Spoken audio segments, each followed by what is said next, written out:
आपको brigadier LS Lidder के बारे में बताते हैं जो शहीद हुए इस हादसे में, और आज उनका अंतिम संस्कार होने जा रहा है सुबह। जनवरी 2021 से सीडीएस बिपिन रावत के वो डिफेंस एडवाइजर थे और इसके लिए डिफेंस असिस्टेंट की भूमिका निभा रहे थे। एनडीए के वो इंस्ट्रक्टर थे।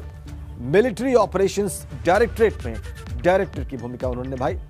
उत्तरी सीमाओं पर कमांडेंट ब्रिगेड की भूमिका उन्होंने निभाई। हरियाणा के पंचकुला के वो रहने वाले थे। पत्नी और 16 साल की बेटी उनकी दिल्ली में रहती हैं। पिता कर्नल महंगा सिंह भी सेना के रिटायर्ड अधिकारी थे। ये ब्रिगेडियर एलएस लिड्डर के बारे में हमने आपको बताया। उनके भी शव की पहचान हो गई है और उनका भी अंतिम संस्कार आज ही होना है। अब हम आपको अंतिम संस्कार जहां पर होना है बरार स्क्वायर दिल्ली कैंट में, वहां पर मौजूद है हमारे सहयोगी बलराम पांडे। उनके पास लिए चलते हैं। बलराम वहां पर मौजूद है। बलराम, अंतिम संस्कार ब्रिगेडियर एलएस लिड्डर का वहां पे सुबह 9 बजे का वक्त बताया गया था, तो सुबह 9 बजने में ज्यादा वक्त नहीं है। क्या उनकी पार्थिव देह वहां पर पहुंच चुकी है? क्या उनके परिजन वहां पर हैं अंतिम संस्कार के लिए, और क्या देख रहे हैं आप तैयारी उसकी?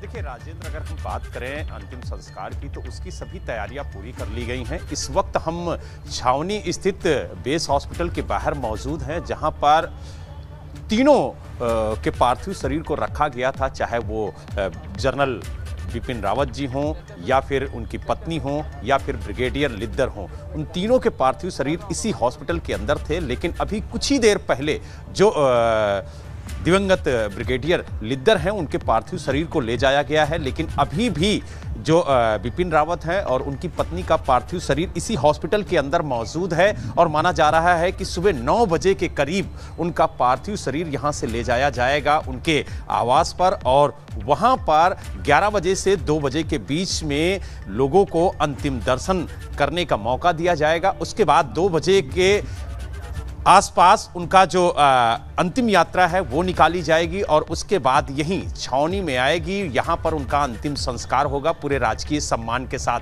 आप देख सकते हैं जो तैयारियां हैं वो लगभग यहाँ पर पूरी कर ली गई हैं। आप देखिए कि सेना के जवान भी यहाँ पर पूरी तरह से मुस्तैद हैं और आपको हम तस्वीरों के माध्यम से राजेंद्र दिखाने की कोशिश करेंगे कि आप देखिए जनरल बिपिन रावत की जो पुरानी यादें हैं उनको यहाँ पर प्रदर्शित किया जा रहा है एक एलईडी स्क्रीन के जरिए, ताकि लोगों के दिलों और दिमाग में ये हादसा रहे। आप देखिए जो भी जवान इसमें शहीद हुए हैं, आप देखिए लिखा हुआ है ब्रेव हीरोज हिंदुस्तान के ये हैं। आप देखिए उनके नाम यहाँ पर डिस्प्ले किए जा रहे हैं कि कौन कौन लोग इस हादसे में शहीद हुए हैं, और काफी दुखद घटना थी ये, और इस पल को हर कोई याद कर रहा है, गमगीन है, पूरा देश शोक में है। और आप देखिए कि उनकी तस्वीरों को यहाँ पर दिखाया जा रहा है, उनकी पुरानी यादों को यहाँ पर ताजा किया जा रहा है कि किस तरीके से इस वीर योद्धा ने देश का सम्मान बढ़ाया और लगातार देश के सम्मान के लिए काम किया